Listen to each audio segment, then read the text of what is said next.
ମୋ ନାଁ ଜୟଶ୍ରୀ ବିଶ୍ୱାଳ ଆଉ ଆମର ପେହଚାନ ହେଲା ନିରଙ୍କାରୀ। ଏଠି ମାନେ ବଡ଼ ସାନ ଆ ଭିତରେ କିଛି ବି ମାନେ ସେମିତି ନାହିଁ। ଆମେ ହେଲୁ ଗୋଟିଏ ଫ୍ୟାମିଲି, ନିରଙ୍କାରୀ ଫ୍ୟାମିଲି। ଏଠି ଯେଉଁ ସମୂହ ମାନେ ଆମର ଗୋଟେ ସେବା ମନୋବୃତ୍ତି ନେଇ ସମୂହ ସ୍ୱଚ୍ଛ ଅଭିଯାନ ଆମ ମିଶନର ଫାଷ୍ଟ ତ ସେବା ମନୋବୃତ୍ତି ଯେଉଁଟା ମାନେ ସେବା କହିଲେ ଯେକୌଣସି ସେବା ତନର ହଉ ଶରୀରର ହଉ ଯେକୌଣସି ସେବା ତା ଦେହରେ ପ୍ରାଧାନ୍ୟ ବେଶୀ ସ୍ୱଚ୍ଛ ଅଭିଯାନ ଯେଉଁ ଏବେ ମାତାଜୀଙ୍କର ଆଦେଶ ଆସିଛି ଅଲ୍ ଓଭର ୱାର୍ଲଡ ସାରା ବି ଏଇ ସ୍ୱଚ୍ଛ ଅଭିଯାନ ଚାଲିଛି। ତ ଏଠି ହସ୍ପିଟାଲ ସଫାଇଠୁ ନେଇକି ରେଲୱେ ଷ୍ଟେସନ ବି ସଫାଇ ସେଇଟା ଆଦେଶ ଆସିଛି। ଫାଷ୍ଟ ଯେତେବେଳେ ମାନେ ଏଇ ଯେଉଁ ଯେକୌଣସି ଶ୍ମଶାନ ଘାଟ ହଉ ଯାହା ଯେକୌଣସି ଜାଗା ଆମେ ଏମିତି ଦେଖୁନୁ, ଯେକୌଣସି ଜାଗା ଆଦେଶ ଉପଦେଶ ଆସୁଛି ସେଇ ଅନୁସାରେ ଆମେ ଏଇ ଯେଉଁ ଆମର ସଫାଇ ଅଭିଯାନ ଆମେ ଆରମ୍ଭ କରୁ। ଶ୍ମଶାନ ଘାଟଠୁ ଆରମ୍ଭ କରି ରେଲୱେ ଷ୍ଟେସନଠୁ ମାନେ ସେଠି ବି ମେଡ଼ିକାଲ ପ୍ରାଙ୍ଗଣ ବି ଯାଇଛୁ ବି ସେଇ ଏଇ ଯେଉଁ ଅଭିଯାନରେ ପ୍ରତ୍ୟେକ ଭାଇ ଭଉଣୀଙ୍କର ବହୁତ ଅବଦାନ ଇଏରେ ଅଛି। ମିଶନରୁ ମାନେ ନିରଙ୍କାରୀ ସଂସ୍ଥା ଇଏକୁ ସଫାଇ ଅଭିଯାନ ଆରମ୍ଭ କରିଛି। ଏଇଟା ସକାଳ 7ରୁ ତ ଆରମ୍ଭ ହେଇଛି। ଆମେ ଏଠି ଦେଖୁନା ମାନେ କେଉଁ ଜାଗା କ'ଣ କିଛି ଦେଖୁନା, କାରଣ ଓଡ଼ିଶାର ଯେକୌଣସି ପ୍ରାନ୍ତରରୁ ମାନେ ଆମର ଆସିକି ଏଇ ସଫାଇ ଅଭିଯାନ କାର୍ଯ୍ୟକ୍ରମ ଆମେ ଆସିକି ସବୁ ଯୋଗ ଦେଇଥାଉ। এইটা କୋଭିଡ ଜଷ୍ଟ ପୂର୍ବରୁ ଆମର ଆରମ୍ଭ ଏଇଟା ହେଇଛି, କାରଣ ରେଲୱେ ଷ୍ଟେସନ ଫାଷ୍ଟ ଥିଲା, ରେଲୱେ ଷ୍ଟେସନ ସଫାଇ ଫାଷ୍ଟ ଥିଲା। ତ ଆରମ୍ଭ ଏଇଟା 7 ବର୍ଷ ଖଣ୍ଡେ ହେଇଯିବ, 7 ବର୍ଷ ହେଲା ହିଁ ସଫାଇ ଚାଲିଛି। ତ ତା ଦେହରେ ଏଇଟା ଫାଷ୍ଟ ଥିଲା, ସେ ଆଦେଶ ଆସିଥିଲା, ସଫା ହେଇଥିଲା। ତାପରେ ମେଡ଼ିକାଲ ବି ଆମର କ୍ୟାପିଟାଲ ହସ୍ପିଟାଲ ହଉ, କଟକରେ ବି ବଡ଼ ମେଡ଼ିକାଲ ହଉ, ସବୁଠି ଆର ବର୍ଷ ବୋଧେ ଆମର ଥିଲା ଏଠି ମହାନଦୀ ସଫାଇ 2015ରୁ ଏଇ ସଫାଇ ମାନେ ଅଭିଯାନଟା ସ୍ୱଚ୍ଛ ମାନେ ତମର ଆଟମୋସ୍ଫିୟରଟା ସ୍ୱଚ୍ଛ ହେଲେ ମନଟା ବି ଅଟୋମେଟିକ ଆସିଯିବ। କାରଣ ଏ ଜାଗାକୁ ଆମେ ଆସୁଛୁ, ଆମେ ତ ଫାଷ୍ଟ ଦେଖିଯାଉ ଯେ ମନ ଭିତରେ ଆସୁଛୁ ଶ୍ମଶାନ ଘାଟ। ଝାଡୁ ହଁ, ମାନେ ପ୍ରତ୍ୟେକ ମଣିଷ ସଚେତନ ହବାର ଅଛି। ଫାଷ୍ଟ ଆମ ଘର ପରିବାରରୁ ଆରମ୍ଭ କରିକି ଆମ ଘର ଭିତରକୁ ବାହାରକୁ, ଇଭିନ୍ ମାନେ ରୋଡ ହଉ ବା ଯେକୌଣସି, ଖାଲି ନୁହଁ ଯେ ଆମେ ଏଠିକି ଆସି ସଫାଇ କରିଦେଇ ପୁଣି ଘର ଭିତରଟା ଗନ୍ଦେଇକି ଥିବ, ହୁଏତ ଘରର ବାହାର ଆଟମୋସ୍ଫିୟର ମେନ୍ ରୋଡ ଯୋଉଠି ଯାହା ପାରୁଛେ ଫାଷ୍ଟ ଆମ ନିଜ ଭିତରୁ।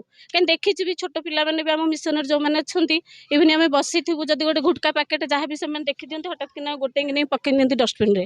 ଖାଲି ଆଜି ନାହିଁ, ସବୁଦିନ ଏଇ ସଚେତନତା ମାନେ ସ୍ୱଚ୍ଛ ଇଏର ଲାଗି ରହିବା ଦରକାର। ସବୁ ଜାଗା ବସଷ୍ଟାଣ୍ଡଠୁ ନେଇକି ଇଭିନ୍ ନିଜ ପ୍ରତି, ଆମେ ଯଦି ଗୋଟେ କ'ଣ କଦଳୀଟା ଖାଉଛେ ଚୋପାଟା ନା ଏଠି ପକେଇବାନି, ନିଜେ ଭାବିବା, ନିଜେ ସଚେତନ ହବାର ଅଛି, ହେଲେ ଅଟୋମେଟିକ ହବ। ଆଜ୍ଞା ନମସ୍କାର, ମୋ ନାଁ ସର୍ବେଶ୍ୱର ବେହେରା, ସନ୍ତି ନିରଙ୍କାରୀ ମଣ୍ଡଳର ଭୁବନେଶ୍ୱର ଶାଖାର ସଞ୍ଚାଳକ ଦାୟିତ୍ୱରେ ଅଛି, ଯେଉଁଟାକି ସେବା ଦଳ ମାନଙ୍କର ସଞ୍ଚାଳକ। ଆଜ୍ଞା ଆଜି ଏଠି ଆମେ ସକାଳ 8ଟାରୁ ଷ୍ଟାର୍ଟ କଲୁ, ଆଉ 8ଟାରୁ 12ଟା ଗୋଟେ ପର୍ଯ୍ୟନ୍ତ ଆମର ଏ ପ୍ରୋଗ୍ରାମ ଚାଲିବ। ପାଖାପାଖି ସେ ମାନେ ଆମର 100ରୁ ଏଭବ ସେବା ଦଳ ଏବଂ ସଂଗତ ଏଠି ଯୋଗଦାନ କରିଛନ୍ତି ସଫେଇ କାମରେ। ଆଉ ଉଦ୍ଦେଶ୍ୟ ହେଉଛି ମାନେ ପରିଷ୍କାର ପରିଚ୍ଛନ୍ନତା ରକ୍ଷା କରିବା, ମାନେ ଗନ୍ଦଗୀ ଭିତରେ ହଉ ବା ବାହାରେ ହଉ ଉଭୟ କ୍ଷତିକାରକ। ଭିତରେ ମାନେ ମନ ବି ପରିଷ୍କାର ହେବା ଦରକାର, ପରିବେଶ ବି ପରିଷ୍କାର ହେବା ଦରକାର। ଆଉ ଆଜି ଯେଉଁ ପ୍ରୋଗ୍ରାମ ଏଠି ଆମେ କରୁଛୁ, ଖାଲି ଏଇଠି ନୁହଁ, ଆମର ମାତାଜୀଙ୍କର ଆଦେଶ ଅନୁକ୍ରମେ ଆମର ସାରା ଭାରତରେ ପାଖାପାଖି 2000 ଲୋକେସନରେ ସେମ୍ ଟାଇମ୍ରେ ସେମ୍ ମାନେ ଆମର 8ଟାରୁ ଗୋଟେ ପର୍ଯ୍ୟନ୍ତ ଚାଲିଛି। 2000ରୁ ଅଧିକ ସ୍ଥାନରେ ସେମ୍ କାର୍ଯ୍ୟ ଚାଲିଛି ଆମର। ମୋ ନାଁ ଶ୍ରୀ ଅଲିକ ପ୍ରସାଦ ଘାଡ଼ାଇ, ମୁଁ ସନ୍ଥ ନିରଙ୍କାରୀ ମିଶନର ଜଣେ ସଦସ୍ୟ ଅଟେ। ଇଏ ସଫେଇ ଅଭିଯାନ ଏଇଥିପାଇଁ ଆମର ଆଜି ସାରା ପୃଥିବୀରେ ପ୍ରାୟ ଭାରତରେ ତ ସାରା ଭାରତରେ ପୁରା ସବୁ ଜାଗାରେ ଆମର ଯେଉଁ ଜାଗାରେ ଆମର ନିରଙ୍କାରୀ ମିଶନର ବ୍ରାଞ୍ଚ ଅଛି, ସେଇ ଜାଗାରେ ନିରଙ୍କାରୀ ଡେଭୋଟ୍ସ ମାନେ ସବୁ ଜାଗାରେ ସ୍ୱଚ୍ଛ ପବିତ୍ର ଅଭିଯାନ ହେଇଛି, ଆରମ୍ଭ ହେଇଛି। ଏବଂ ପରିଷ୍କାର ପରିଚ୍ଛନ୍ନ ରଖିବା ଆମର ହେଉଛି କାମ।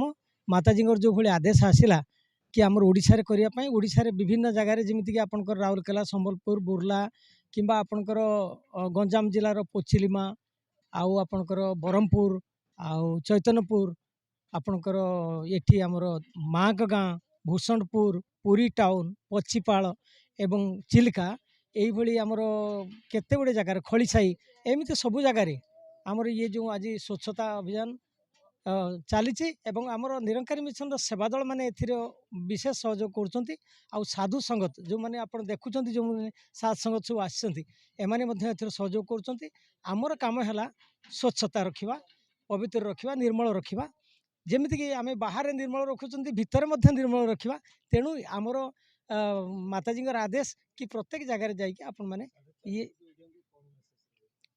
आम 4 कोटी ओडिया को यही मेसेज दबू कि जमीती निरंकारी मिशन ये स्वच्छता अभियान आरंभ करिछि आपण माने समस्ते निज घरे निज घर बाहर एवं मंदिर प्रांगण रे किंबा श्मशान जगार आपण सबु समय जाकि साफ सफाई रखु जहाँद्वारा कि आम निजक भी उपकार हेबो एवं देश मंगल हेबो।